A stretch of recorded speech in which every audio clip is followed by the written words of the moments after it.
Thank you. Thank you very much. Welcome to our second webinar in the series on validation. This happens to be the very first validation webinar held in English in Israel. So we're very proud of that, and we're breaking new ground here. Like Yossi said, my name is Nancy Brown. I have been a staff member for 16 years at the Melabev English-speaking center in the Talpiot neighborhood of Jerusalem. I have been studying and practicing validation for over 8 years now. And it has truly transformed my practice and continues to be an invaluable tool when working with older persons with all levels of cognitive impairment. I am also a certified validation teacher and a second-year doctoral student in dementia studies at the University of Edinburgh in Scotland. And I'm very grateful to my validation teacher and mentor and colleague and friend, Vicki de Klerk-Rubin, who is joining us tonight and helping me with this webinar. Vicki is a validation master teacher. She is the executive director of the Validation Training Institute, and she is also the daughter of the founder of the validation method, Naomi Feil. Vicki is a New Yorker, but currently makes her home and has for many years in the Netherlands with her husband. So she is Zooming tonight from The Hague. Yeah, The Hague. So the goals that are goals for tonight, for this particular webinar, I wanted to review what we are going to do this evening. We are going to continue to explore validation in all its complexity, and we're going to go even a little bit deeper tonight. We're going to identify the people who respond best to validation and how validation can be used with various dementias, including young onset. We tried to structure this particular webinar based upon a lot of your feedback, some wonderful emails and great questions that we received throughout the couple weeks, and also some of the chat questions that we needed to feel like we went a little deeper. So we are going to gain a deeper understanding of the reason behind the behavior. Communication, older adults with cognitive impairment communicate for a reason. There is a reason behind the behavior. Vicki and I are going to attempt to do some role plays, and we're going to ask you to practice identifying the need behind the behavior. Now, last week, we used the videos and role play to observe the role of the validator.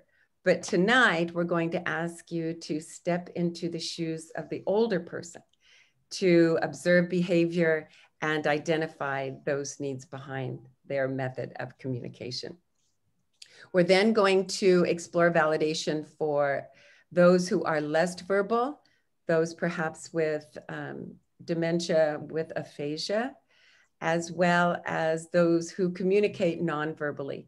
We'll go through some validation techniques for that as well.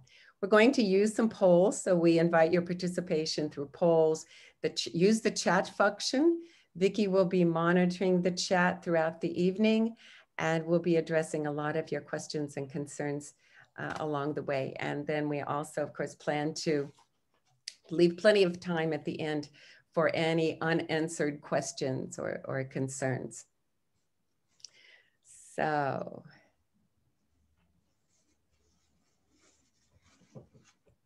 it is not moving.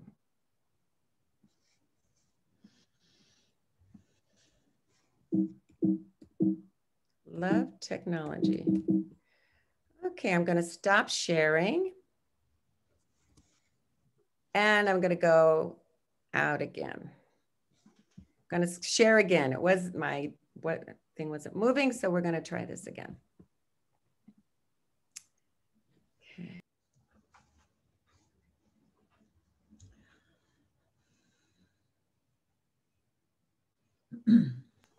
Okay, here we go. Just a brief overview of what is validation. Validation is based upon this triangle of basic attitude, honesty, integrity, respect, trust, and emotive empathy. What is emotive empathy? It's really very important to know the difference. Emotive empathy means we set aside our own emotions, our busy lives, and all the needs and everything going on in our head in order to be with that particular older person in the moment and to meet them exactly where they are. Normally, what we use is cognitive empathy, or the ability to perceive or understand what the other person is feeling. For example, if you hear someone say, or even catch yourself saying, "I understand how you feel." Well, when it comes with someone with dementia or any form of cognitive impairment, can we really honestly say that? Can we really honestly say that we know how they're feeling? Then we go to the different techniques that are based upon theory.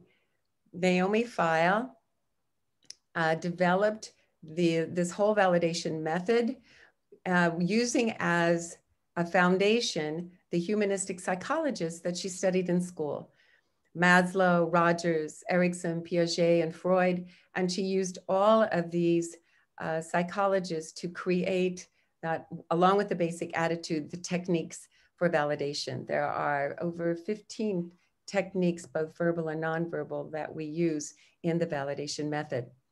These elements can be used in all phases and all types of dementia, but also in different ways. And Vicki will be going over that in just a few minutes. The verbal and nonverbal techniques, like I said, validation techniques are used from the perspective of the older person. So open questions and verbal techniques are used for those who are more verbal, of course, and closed questions and more sensory techniques are used for those who communicate non-verbally. Now, validation does not necessarily come natural to a lot of people. It's not just about being a mensch. It's not just being about a nice, kind, warm, sensitive person. It is all that, but so much more. Recently, I was speaking with a young woman who in the States, probably mid-30s, a professional woman, husband, 2 young children. And for the past 4 years, her mother has been living with them with early onset dementia. Her mother is currently 61 years of age. And she said, you know, validation and all these techniques did not come easy for me at all. I have a fixed mindset and I know I'm right. And I know if it's 30 degrees out in Denver that my mom has to have a coat on, whether she wants to put on a coat or not. And I know that the only way she's going to eat her chicken is if I cut it up in a certain way, but yet she's angry with me because no one else at the dinner table has their chicken cut that way. So she said it wasn't until she took the family caregiver course that's offered by the Validation Institute that she developed a whole set of techniques. And she says, while I still know I'm right, at least validation gave me the techniques to make that switch, to know that when I'm dealing with my mother in those very challenging situations for me, I can better utilize and communicate with my mother. So I thought that was an incredible testimony to what the validation has done for a young person dealing with a young mother with early onset. With validation, we must center. That's one of the things she said. She says, I got to get a hold of myself before I deal with my mother. And in validation, we call that centering, where we really have to take a deep breath and really get rid of all the stuff that's going on in our head, get off the treadmill, take that exit off the highway, and just be with that older person in that moment when they need us the most. We need to observe and to calibrate, to approach them in the way that if they're angry, you don't want to be going right up to them, smiling and happy. You're likely to get punched. It's a possibility. You need to find the right distance, make eye contact, and then you're more prepared to move in with empathy and listen also very, very carefully. Now I'd like to share a very short video from the master, Naomi herself. It's a short 2-minute video that talks about empathy and how she approaches empathy in her trainings. This 2-minute video is an outtake from a 2-hour TED Talk workshop that she gave in Amsterdam a few years ago. So I'm going to stop sharing my screen, this particular screen, and I'll move on to the video.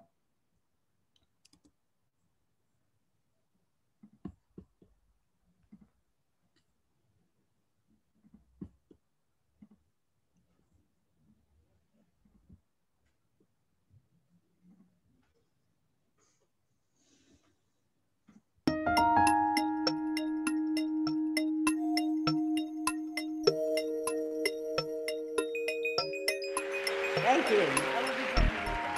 I want you to know I grew up in a home for old people. My father was the administrator, and we had 5 rooms in this home. And as a little girl, this was 1940, I opened the door, and there were my friends, the old people across the street, across the hallway. Hi, Mrs. Lou, I'm going to school now. And when I come home, we'll write everything down that the teacher said in my diary. And I still have that diary. What is the worst thing about being alive? That you want to die? The worst thing?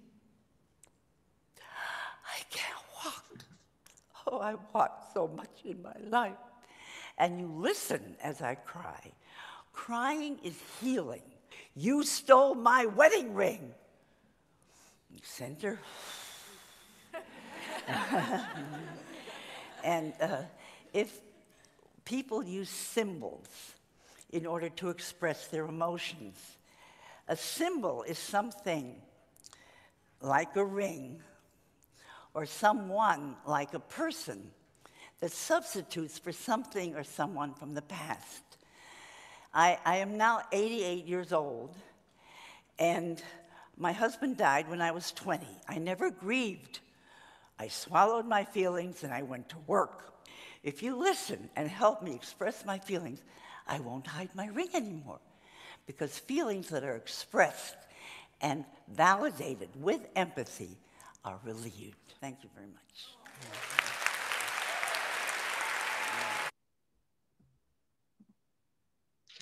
Okay. All right. Now we're going to move on, and I'm going to ask Vicki to take the screen now, and she's going to talk about validation and the various dementias. I'll share my screen again for her PowerPoint. Hi, good evening, good morning, good afternoon, wherever you are on this planet. Nancy asked me to talk a little bit about what is dementia and explain it in a simple way. So dementia is not an illness, it's a syndrome. Technically, there are 5 or 6 categories of cognitive losses, like apraxia, which is the first one with the comb upside down. That's where you forget, or there's enough brain damage that you cannot connect an object with its purpose. So somebody might look at this pen and try to clean their ears with it. That's apraxia. Ataxia has to do with balance and a spatial awareness. That's also part of our cognitive abilities. Your personality, who you are. That's also something that can change as one gets older or develops some sort of disease process. Memory, short and long-term memory. The picture in the middle really has more to do with what I call executive functioning. That's making choices, adding and subtracting, decision-making functions. That's executive functioning. And of course, aphasia, which is connecting words with concepts and getting them verbally out. So the literature says that if you have 2 or more of these significant cognitive losses, you have some form of dementia. Next slide, please. There's a list, I can't tell you how long, of diseases that fall all under the syndrome dementia. Most often we use the words Alzheimer's or vascular dementia, or now it's quite popular to say dementia with Lewy bodies. Each one of these illnesses or diagnoses is specific. It has specific characteristics, and while there are aspects of validation you can use with everybody, validation was really created specifically for the people who are currently diagnosed as having late onset Alzheimer's. Those are the people who are around 80 or older, who are just really old and haven't had the ability to deal with the losses that come with aging. If there are any questions, please put them in the chat as I go, okay? Next slide, please.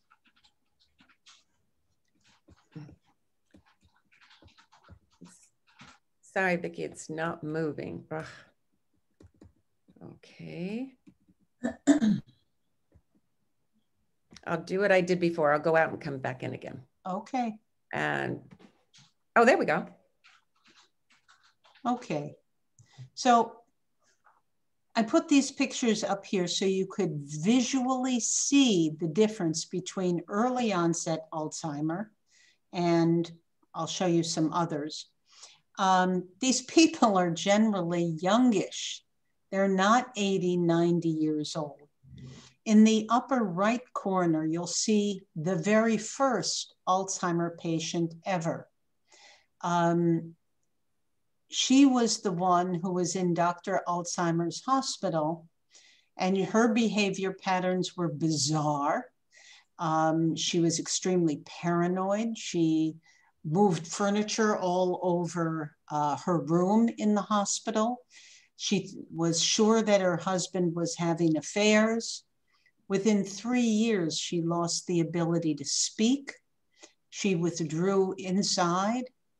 And when she died, Dr. Alzheimer did an autopsy and looked in her brain and found what we now call the hallmarks of Alzheimer's disease, plaques and tangles.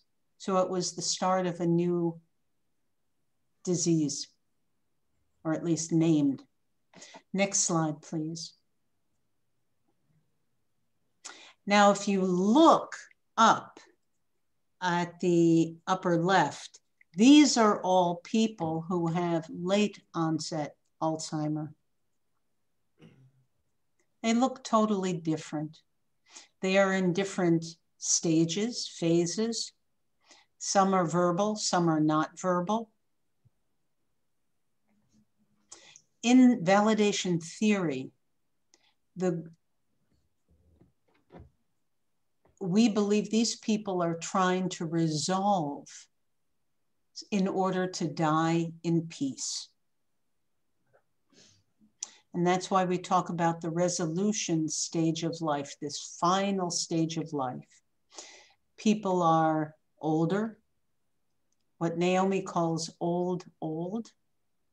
They are not psychotic. They do not have a history of psychiatric problems.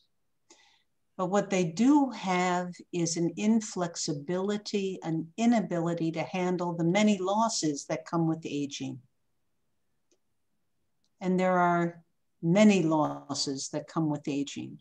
Physical losses, loss of brain, literally loss of brain, cells diminish. The weight of an 80-year-old brain is a third the weight of a 20-year-old brain. And that's just normal. That's not a disease process. As we age, we lose people. People die. People move away. Society doesn't always value older adults. And so as we get older and older, the coping mechanisms that we've developed over a lifetime become critical. Next slide. Or is that my last slide? That was it. Okay. Were there any questions about any of that? I went rather quickly, but hopefully. Will you say a little more, Vicki, about how we use validation with someone perhaps with early onset, what validation tool might be helpful versus someone with late onset? Thank you. One can always use the validating attitude with, I believe, any human being, old, young, with any diagnosis, or healthy. Being respectful, giving honor, using emotive empathy when appropriate, not 24/7, you just can't do that. But if you understand that somebody with Lewy body dementia has these moments where they're just absent, you can perhaps have empathy with that and how that might be frightening for the person, or just give them the space to do that. The techniques are useful in some ways with other people who have other diagnoses. Certainly we can use a lot of the verbal techniques with many people. Where it's less appropriate are the goals of validation. Not everybody who has early onset Alzheimer is in the resolution stage of life or needs to resolve something. Same is true with vascular dementia. And so the goal to accompany the person in the process of resolving unfinished issues from the past may not be appropriate. It's not a goal for some of these other individuals. Of course, when you reach the end of life, there are always issues to be dealt with, letting go. And perhaps validation can be helpful with that. Is that specific enough? Yeah, that's helpful. Okay. Thank you. Okay, so what we're going to focus on tonight is going deeper into the validation principle that everyone has basic human needs, and that's why there is a reason behind the behavior. There is a basic human need that's not being met. And here's a little chart of Maslow's hierarchy of human needs.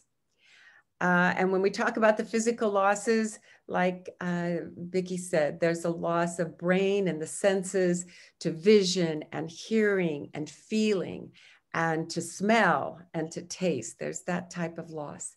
There's a loss of activity due to physical abilities or isolation, depression, psychological losses of old persons who have throughout their lives been unable to resolve different traumatic issues throughout their life, or they've just pushed all those sad or traumatic moments behind them. And when someone has dementia, it will come out unfiltered at that particular time. And those crises demand some kind of attention. They demand us to listen with emotive empathy. There's also social losses, which we see so much in our center. The loss of place or importance in society. These people were pillars of the community. They were teachers and lawyers and workers in all sorts of community service, and they no longer have that place anymore. And that's how their self-worth is defined. They were a mother, or a husband or a homeowner. Their loss of social interaction. We hear stories from families where they went, one very devoted husband took his wife to a local coffee shop that they always went to. And as her disease progressed, the manager asked that they not come back anymore. I mean, that is such a sad, and it has to do with a lot of the stigma that comes with aging, and aging not being seen in a very positive light. And we need to understand that just because someone has dementia or Alzheimer's, that doesn't take away their basic human needs. They have the same needs that we do. And that's what we have to remember, especially when they are experiencing all sorts of agitation or anger or sadness. They are feeling, when we're agitated, of course we will, they get agitated too. And so when their needs aren't met, just as we do.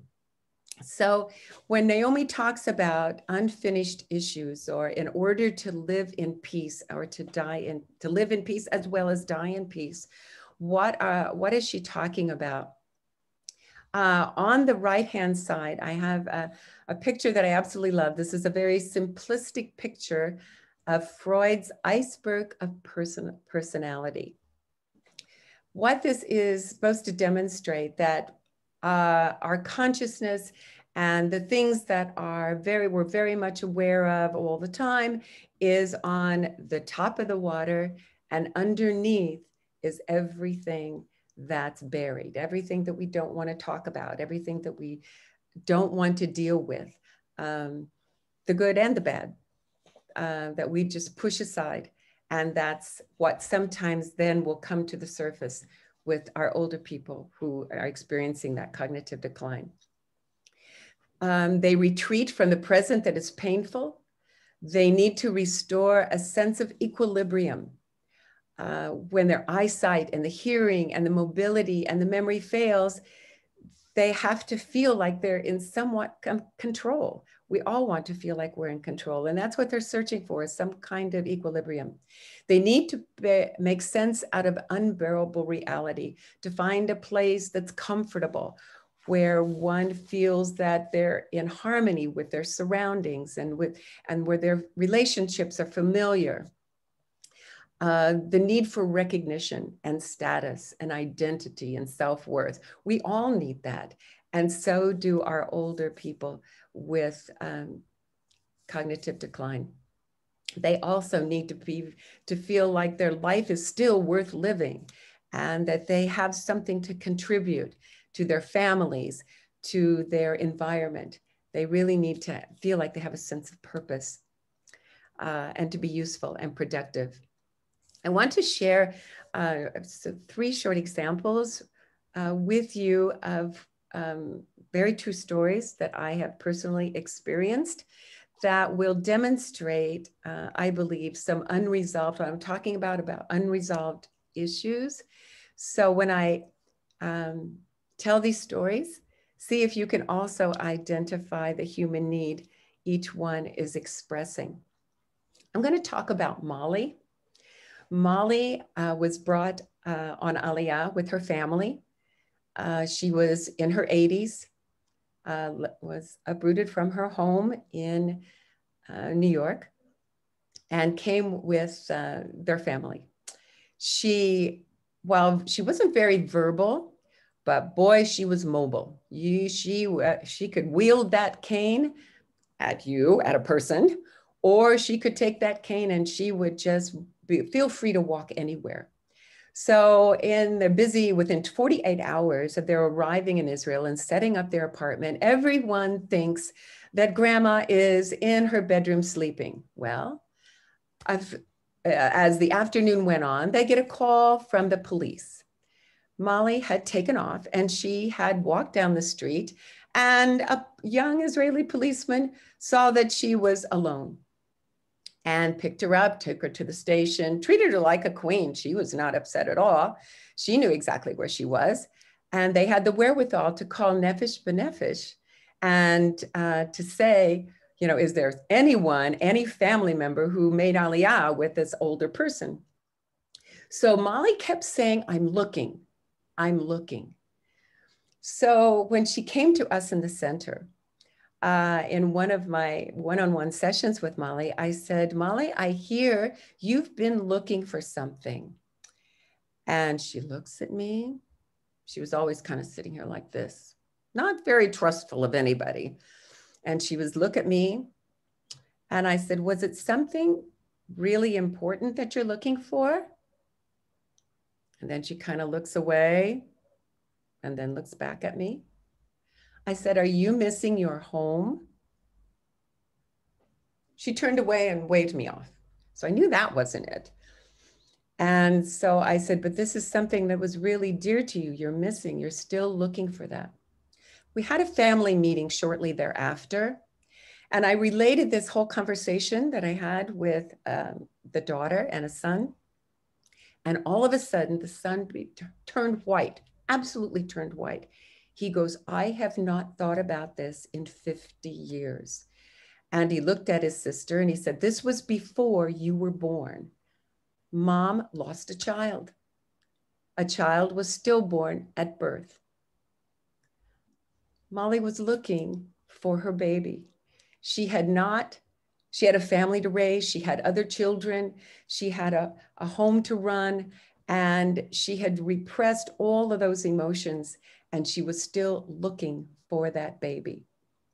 And so when the family realized that, they were able to deal with that with her as well and to talk about that.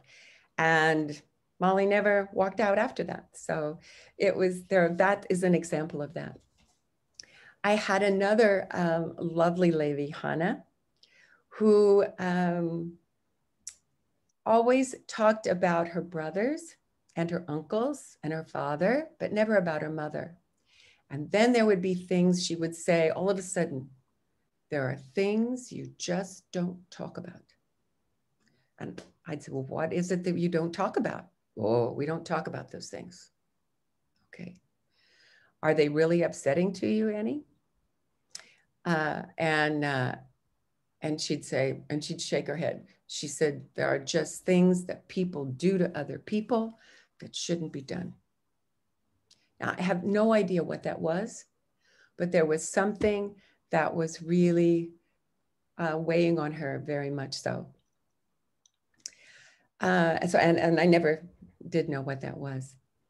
Leela, lovely, lovely lady, loved music. She kept saying, I was born with a song in my heart. And in group validation one day, she said, we were talking about what was the best thing about getting old. And then we went to what's the worst thing about getting old. And she said, I was never able to do what I wanted to do. And I said, what was that? I wanted to be a doctor. I met my husband when we were in college, and he was accepted to medical school, but they said because I was a girl, I couldn't go to medical school, and I really wanted to be a doctor. I said, so what did you do? Well, I went to be a school psychologist, and that was okay, but I really wanted to be a doctor. So we talked about music, and I said, did you ever play an instrument? Oh, she says, I wasn't allowed to do that. I really wasn't allowed. I said, what happened? Well, I love the violin. My brother was able to take violin lessons, and I wanted so badly to take violin lessons because I love the violin. But the teacher said that a girl was not strong enough and was not talented enough to play the violin. So I wasn't able to play the violin, but I still have a song in my heart. So those are just three really quick unresolved issues that can come up at any time, and you never know. You never know. All right, so now we're going to go on to the next part of our program. This is where we're going to ask your participation as well. I'm going to stop sharing my screen. Okay.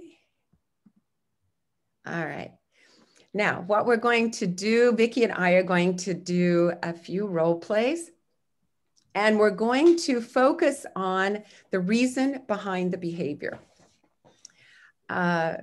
We are last week when we,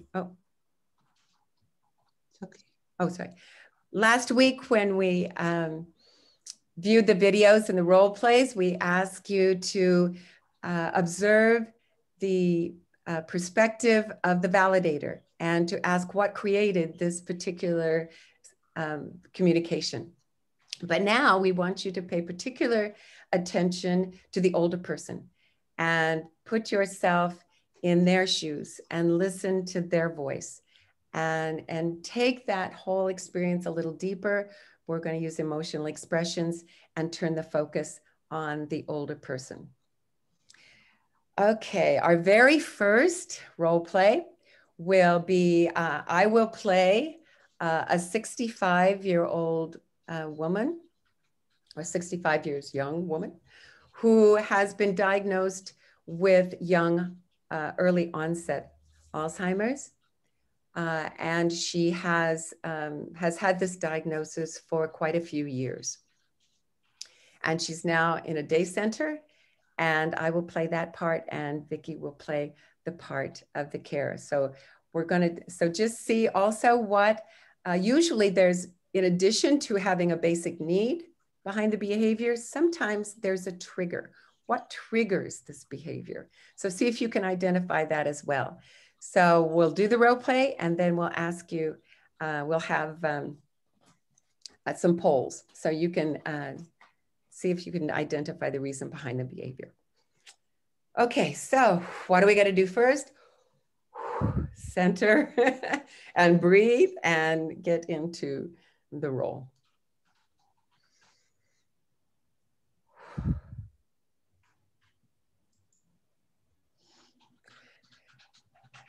I'm here again today.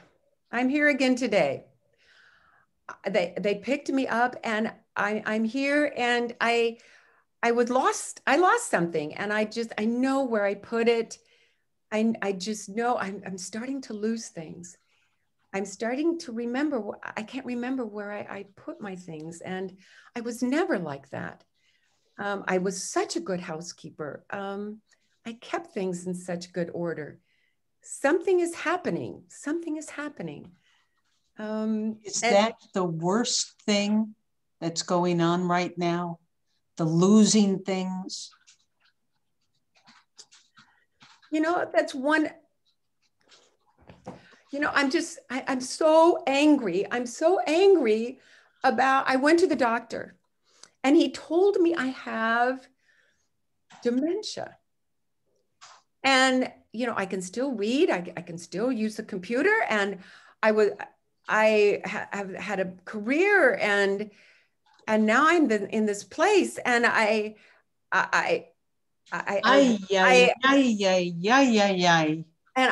feel so out of control, and I don't know what's happening in my brain, and I'm angry, and I'm frustrated, and I'm sad, and all of that. I'm so angry for this disease. I hate this disease. It makes me so angry. It makes me, I don't know what I'm going to do with my family. I was always the rock. And now I don't have a career. I don't have as many friends as I did before. And now my husband thinks I need help in the house. I don't need any help in the house. I am the lady of the house. I still know how to run my own house. You want to be like you were. I want to be like, I desperately want. Why? I mean, I ask God every day, why? Why me? Why me? I led a good life. I tried to do all the right things. I tried to be healthy. It's just not fair. I'm in this place. I look around and I see old people. I'm not old. I really am not old. And I just don't belong here. You know, and I just, no one, not even the doctors, and I'm healthy. I didn't have to go to the doctor all the time, but I'm healthy. But no one told me or prepared, no one prepares anybody for what it's like when your brain doesn't work anymore. When your brain doesn't work anymore. That has to be the hardest thing in the world. So hard. It's so hard on my family. And I blow up at them. It's not their fault. They're doing everything they can.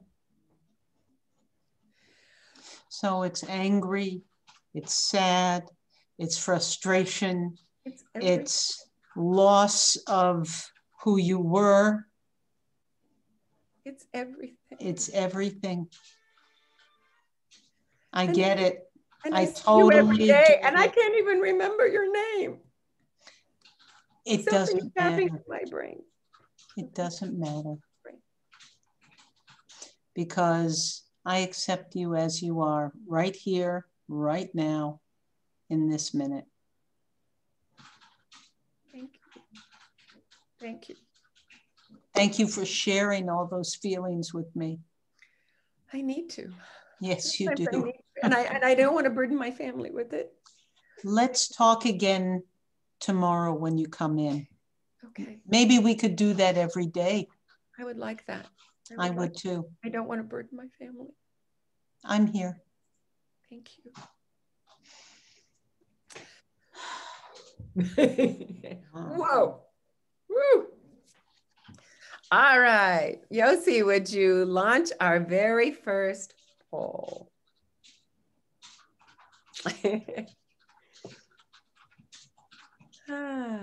All right. And the question, the reason behind the behavior. Now you're looking at the older person, in this case, the person with early onset. So please rate, choose all that apply, because without question, just like for us, there can be multiple reasons behind the behavior.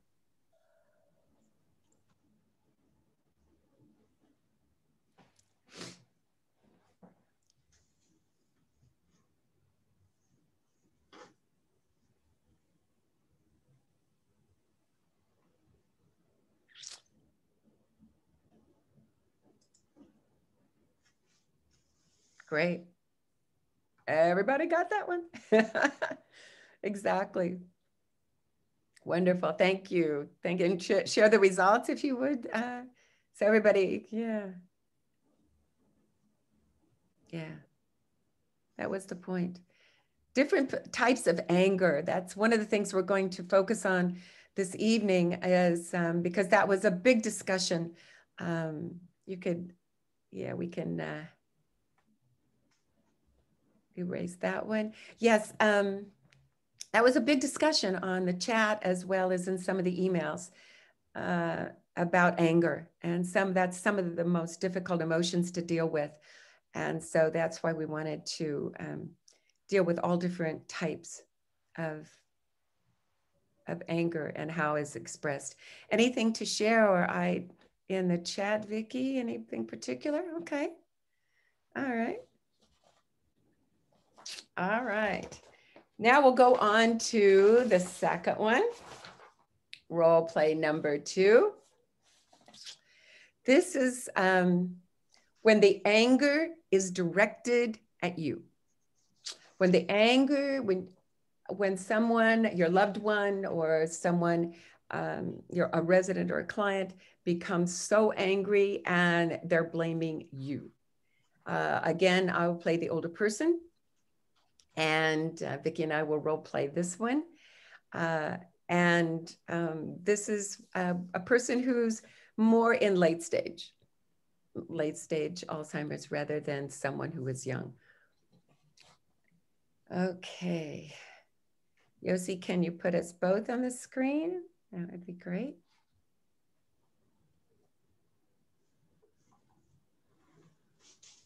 There we go. Great. Okay. All right.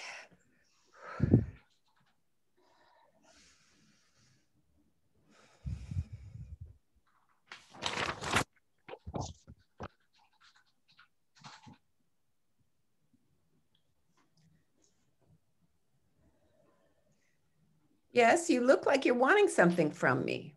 Why are you looking at me that way? I was just looking to see how you're feeling today. What's going on? So. It's okay. It's okay. It's okay. What's not so good? I got up. I'm here. You know, I'm here. They told me I had to get up and I'm here. I'm here. But you don't care. No, no, these people are nice. And I'm looking around and I see some nice people. It's okay. Good. Yeah. And what's the best thing about being here?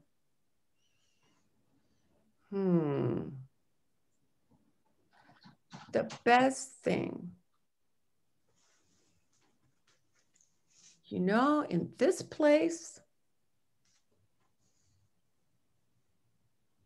I see some friends, some familiar faces. I like music. It's okay. Great. But, you know, I hate it.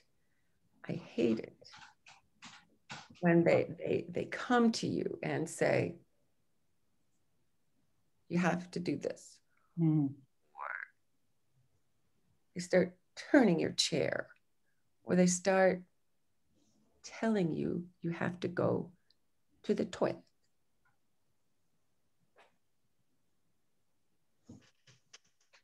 No, it's not good. You don't like that? No, it's not good. Not good. You don't like being told what to do?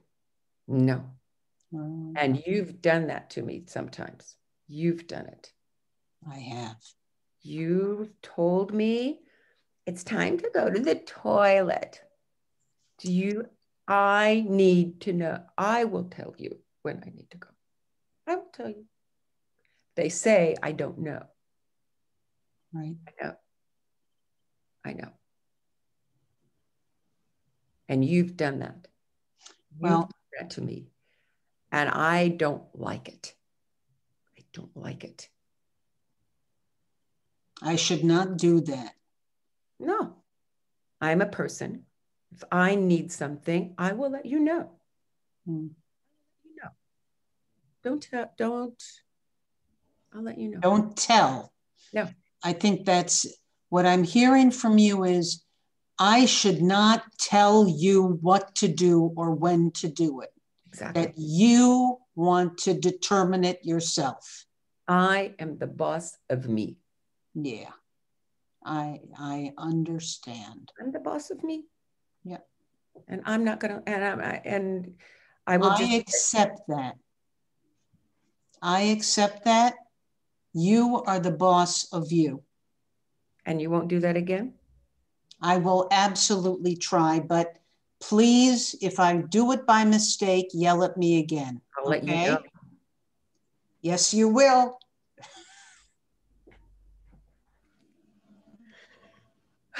Okay. All right. The need behind the behavior. And the reason for behind the behavior. You'll see the second poll.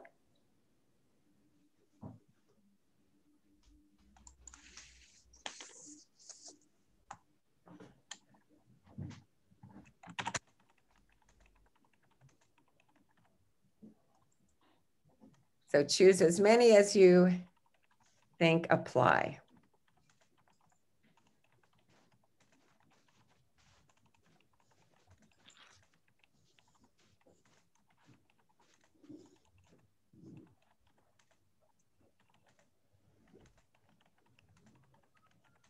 Great.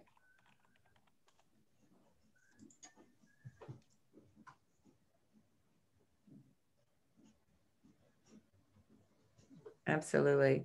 Okay, would you share those results?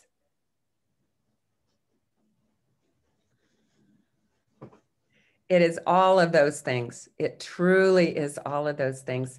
And one of the things that's interesting about the toileting issue, which of course is a very big deal for so many people, that it could have been a traumatic thing in the past.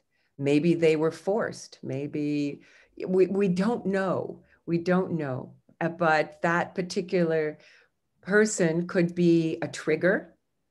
And toileting and being told what to do could be a trigger for something that might have happened in the past. But without question, it's so, can you imagine what it would be like to not be able to even take yourself to the bathroom? Something so simple. It's got to be such a loss of your own self-respect, and to feel really worthwhile. And definitely the inability to accept the aging process and the loss of independence by not giving choices. And that's one of the things that's so important when we deal with older people with cognitive impairments: choices. They desperately need choices. Yes, Vicki. We have a number of things in the chat. Okay, good. One is, how do I help a resident who's always looking for her husband and brother who have passed? She has days that she just cries and gets very frustrated and angry at other residents and staff. I stayed with her once where she just cried and I was just with her. Do you want to answer that? Or shall I? You take that one. Okay. Well, exactly, Nadine, that you did exactly the validating thing, which is just correct. She needs to mourn the loss. And you can just talk about how much she misses them and how angry she is that they're not here with her. That's all good. Emotion is just emotion. There are no bad emotions. Anger is a basic human emotion. Everyone feels it. Sadness is a basic human emotion. Everyone feels it too. Don't take away those so-called negative emotions just because somebody's older. That's not fair. Everybody has a right to get angry. And in the role play, I was totally off base. If I really did do what she said I did, I was totally wrong. And she deserved a huge apology, because you can't take someone's right for self-determination away, even if they have dementia. And hang on, somebody else said, what do you do when people aren't bathing? How do you get them to shower when they don't want to? I know, that's another one, same thing. Very tough one. I think we need to let go of our need to get them clean. I mean, I'm not saying don't shower ever, but if somebody really hates it, once a week, it's not worth the fight. Pick your fights. Encourage them. Talk to them about it. Bath versus shower. That might be an issue that comes from the past. Explore it. I would use validation techniques to explore what was going on and then try to find the way. And for some older people, a shower and water coming down on them is very frightening because they can't see it. They can't see water, it's clear. And sometimes alternative is just using a chair or making sure that the shower head is removable and showing it to them, making it a spa-like atmosphere. There's all sorts of opportunities to use sensory kinds of things and being more sensitive. I know my own mother experienced that, and the water coming down was just too much for her. But she would sit in a chair and do the sponge bath, and like Vicki said, you're right. It's good enough. It's good enough. And somebody writes, if you do the validation, will the person move on and let go of the anger? Mm-hmm. What we try to do in validation is get the carer to let go of our need that the person is so happy.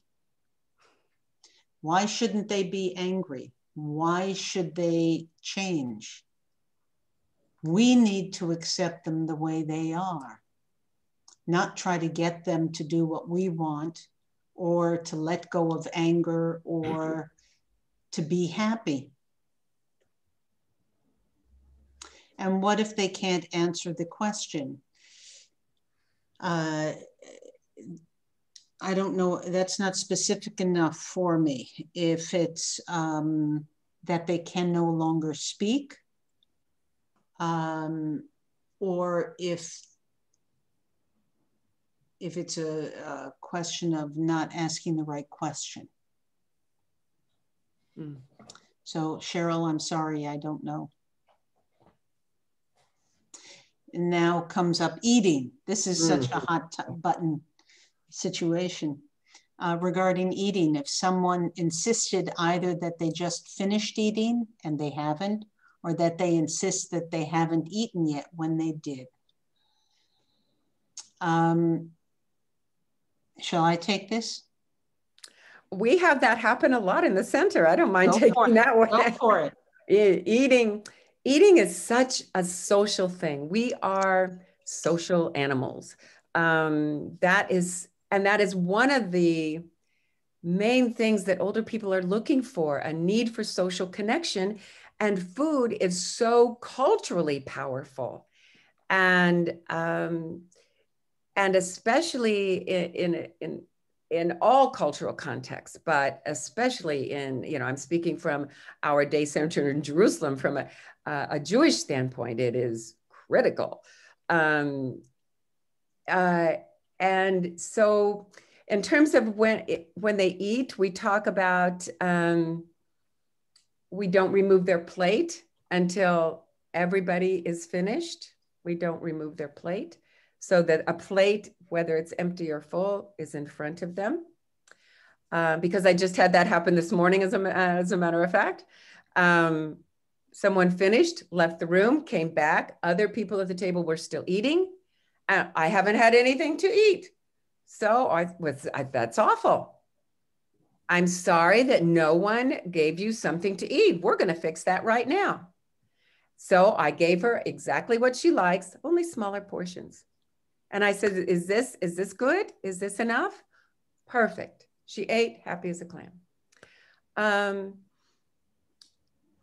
And if they don't want to eat, if they think they have eaten, a lot of times I'll say something like, we tried, also portion. Portion is a very big issue.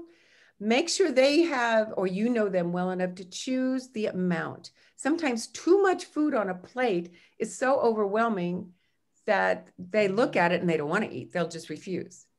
They've got to be able to see each piece and each food and see it clearly. And then you can talk about, if it's a family member, I remember, Mom, when you fixed this and it was so delicious, but I'm not so sure I fixed it as good as you did. Will you tell me what you put in it? And you can start that whole conversation about memory and reminiscing about food. And then you can go the verbal techniques of what we call the extremes. Is this the worst meal you've ever seen? Vicki, go ahead. I also want to point out that food is often a symbol for love. Mm-hmm. And that people will ask for food when what they're really looking for is love. Mhm. And you can identify that by asking the right questions, using validation. But just, we can't teach that to you today, but you should just know that sometimes food especially is a laden issue, laden with emotion, laden with a history, laden with trauma in some cases. Food is a lot more than food. Right. And sometimes it's not about the food. And like you were saying, it's not about the food. Right. It's not about the food. Yeah. Food offers a wonderful opportunity for lots of validation. Yeah. Lots of validation, that's for sure. Okay, is there anything else we need to address on the chat? I think we should skip the third role play. Okay, we can just move on. We'll move on. We'll definitely. We've covered so many different yeah, we sure haven't. And the questions are great. Keep the questions coming. That's absolutely perfect, because these are real life things that you're dealing with, and this is what we want to do. Does the color of the plates matter? I read that certain colors are difficult for people with dementia to see. I will take that one, because that's exactly what we did in our center. It's difficult to see white mashed potatoes on a white plate, or white rice on a white plate, or cottage cheese on a white plate. They need to see contrast in color. And we changed our breakfast plates to a beautiful, bright turquoise blue. So the cottage cheese and the salad and everything just pops. Our luncheon plates are an orangey yellow, a really nice yellowish blend of lots of graded color, no pattern. Patterns are not good for people with dementia, because they mix the pattern with the food. But color, when we change the color of our plates, the consumption rate skyrocketed. Makes all the difference in the world. So really, really pay attention to that at home or in your center. And Susan writes, contrasting colors also help in the bathroom. Big, huge. We think white, everything should be white, because that means it's clean.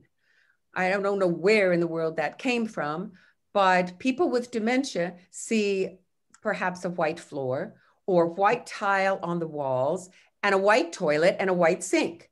Well, where do I go? Where do I go? Yeah. Handrails sometimes are not red or a bright color. A toilet seat needs to be red or some bright color so they know where to go. Sometimes a lot of our people don't know exactly where to sit, or they hesitate when we try to help them to sit because they don't know where they're going. They can't see it. So color, even in the bathroom, is a very big deal. Or even contrasting tile around a white toilet, just so that it highlights the sink, it highlights the toilet. It's a very big deal. Oran reminds us to cover the mirror in the bathroom because they may worry that someone is looking at them. Or placement of a mirror also. Excellent reminder. Penny asks a question, but Penny, I just want to say it's a complex issue that I don't think we can answer it right now at this stage. And if we can, we'll come back to it at the end. Okay. It has to do with video phone calls on a weekly basis, and what can she say? What can she do other than sing? And that's an issue. That is an issue. Absolutely. But let's put that at the end. I just want to acknowledge it now. Yeah, good, because we are going to move on to talking about dealing with people or communicating with people who are less verbal or communicate non-verbally. Again, the centering is particularly important because I will add even more additional words to our approach to a person like this is patience, much, much, much more patience and focus. You must focus on these individuals in particular who have difficulty expressing themselves. And this is where it's especially important to know someone's history. Really important to know someone's history. Because when they can't communicate, we don't want to be finishing their words. We want to give them time to express. And for people who speak in what we call word sandwiches, there's something in there that means something. There's going to be a word in there that is clear. There's going to be a word in that sentence or that paragraph or that phrase that is clear as a bell. And then you just check in. Oh, Mom, Dad, did you mean whatever? And they will let you know. And even people who are nonverbal, when it's totally something you just have absolutely no idea what it is, then you say, could you be talking about whatever? And they will either wave you off. And I would have one woman, if wasn't on target, she'd go, well, I got, there's no way. I was no hope for me that I would ever understand what you would say. But you keep at it. That whole empathetic attitude, the eye contact is so powerful with these people. They've got to know that you are paying attention to them and that you are listening as best you can to them. And you can also be very honest with them. I'm really sorry. I really want to try to understand what you're saying, but can I ask you more questions, or can we just sit here with you and you can, help me to understand?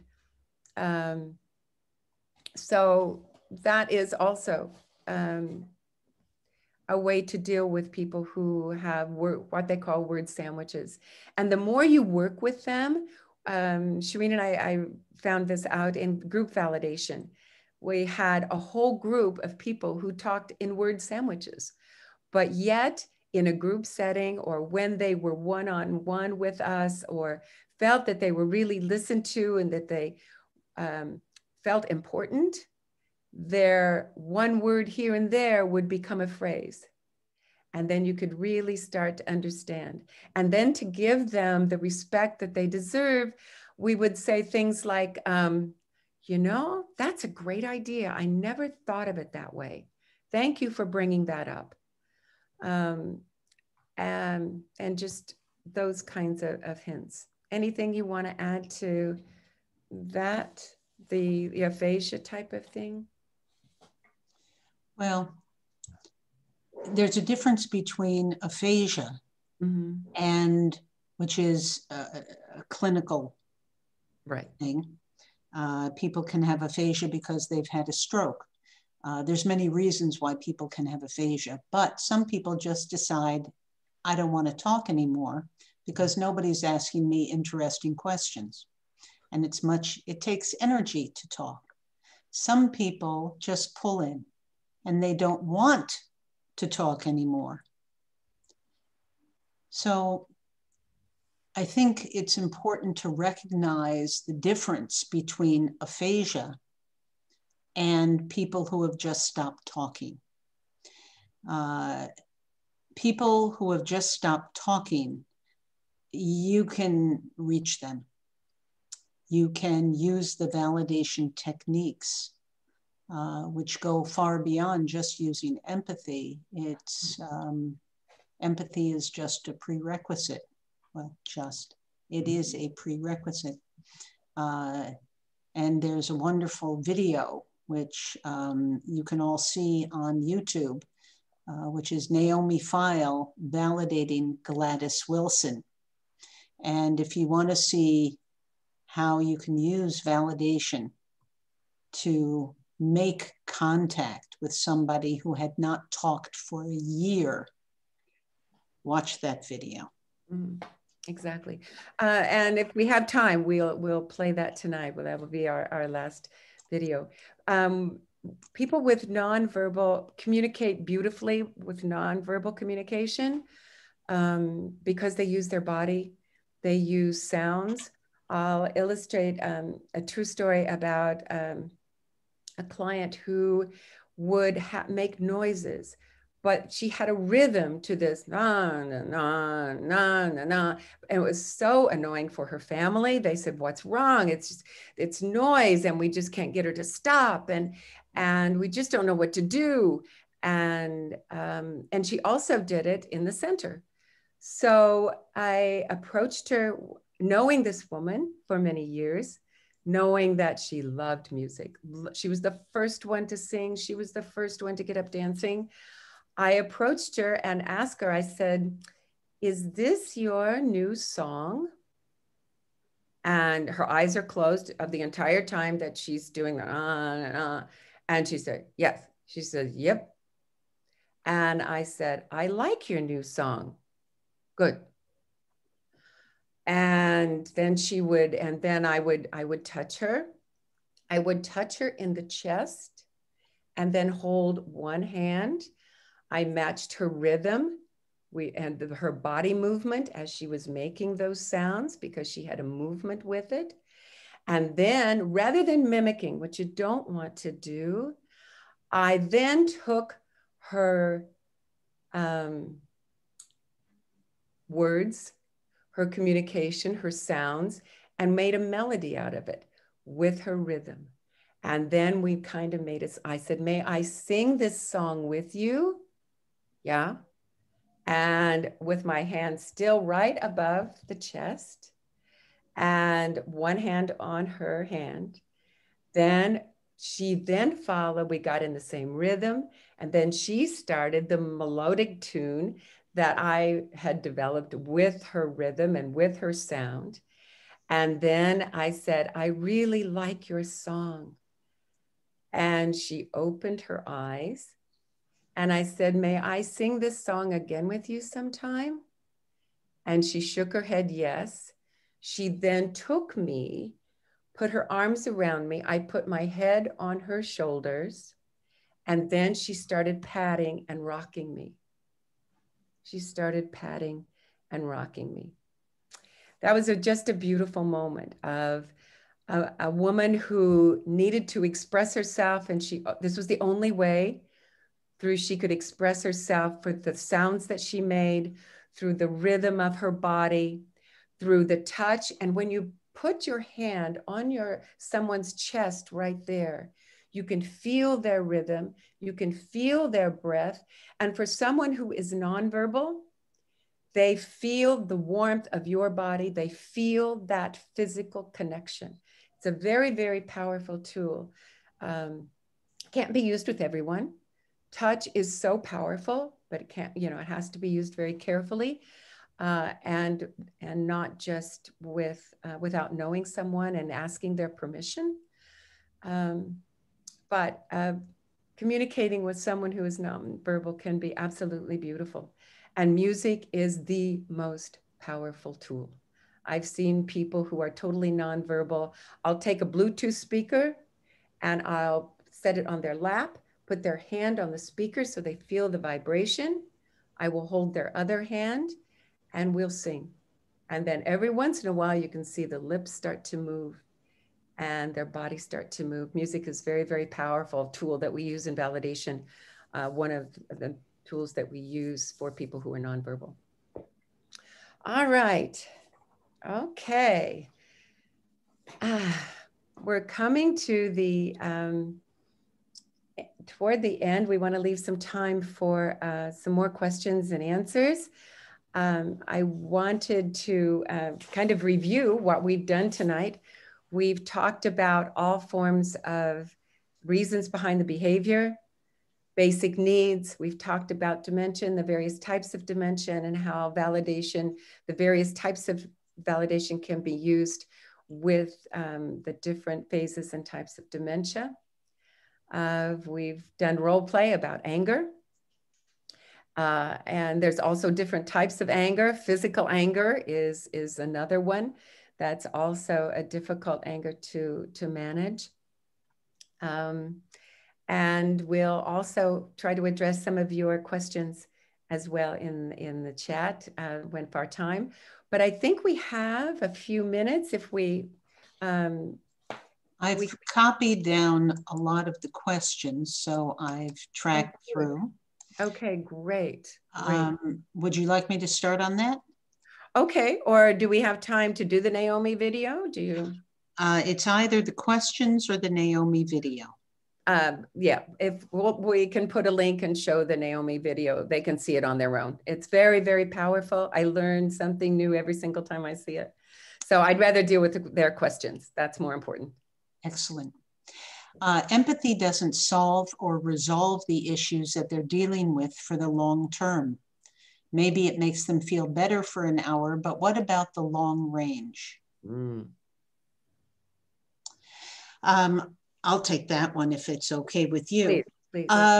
Empathy is just the prerequisite. As I said, you need to use empathy in order to enter their world. Remember that painful emotions, anger, sadness, frustration, guilt, all those emotions, pain, once they are expressed, they lessen. And so by giving somebody frequent opportunities to express whatever is going on inside of them, the more and more it resolves over time. Maybe it's not resolved by the time they die, but instead of the woman being angry every day, 3 times a day, maybe it's once a week, because they're very old and they have cognitive decline. But the emotions will reduce. That's one of the validation principles. Someone wrote, I video call my sister weekly, but she doesn't talk, so I sing songs to her. But what else can you suggest? Do you want to do that one? Even though, does she live with I have a couple questions. A lot has to do with, does she live with a carer? Does she live with someone, or is she living alone? If she's nonverbal, probably that's not the case. We have found that people who are basically nonverbal do need some assistance or need someone who's close by. What would be, we found to be a lovely thing is for them to share something in their home. So if someone is nearby, you know, Susie, you know, I remember when we were kids, and it's, you know, needs to be something that the carer or the family member they live with knows about. In a care home. Oh, she lives in a care home. Oh, okay. So maybe the staff will know. Or there'll be an object that the family has that you know is in her room. And maybe one of the assistants or the staff can be with her during this one, at least a Zoom call once in a while. And would you show me that something in your room? Do you remember? Or I have wonderful memories, sis, of when we did this, and you talk. And people, even though they're nonverbal and they don't respond to us verbally, love to hear conversation. We love to feel like we are part of the real world. So it's also important to talk to her as well. Music is powerful. Music is perfect. And don't stop doing that, especially if you know her very favorite songs. That's very key. Did she love to read, or did she love to read stories? You might share a little story or a poem with her.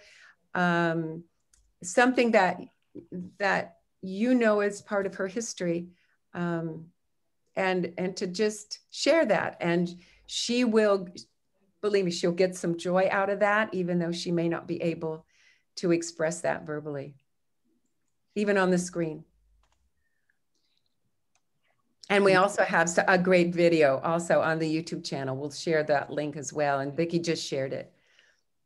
My mother does not always recognize me. She thinks I'm her sister or mother. Do I correct her? If so, how?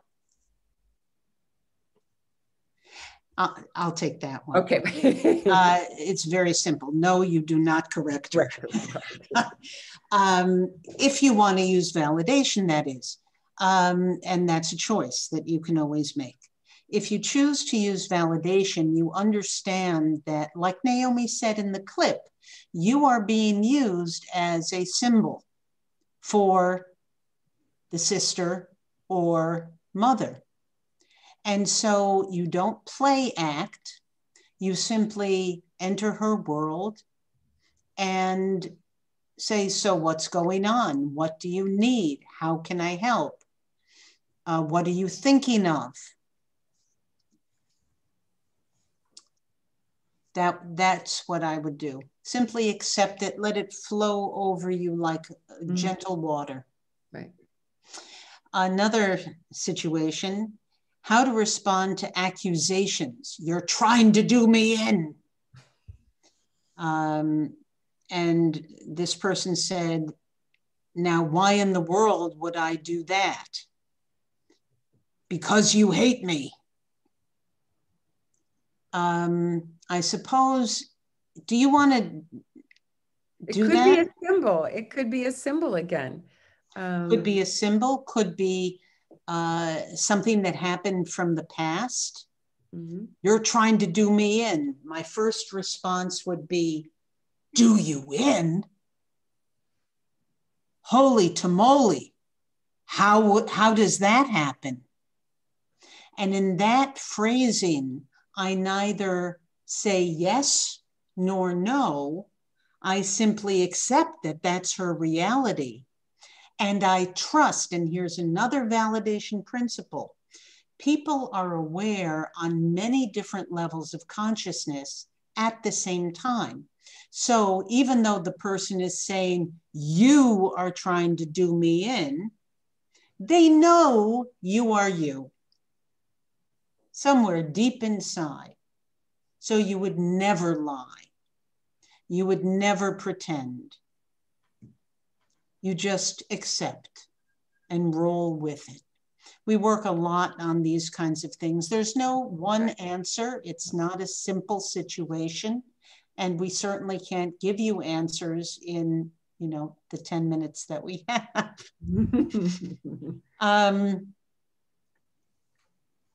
A quick thing about what about validation and then redirection? No, don't do redirection. Bad, bad, bad. Lying is bad. Redirection is bad. Reality orientation is bad.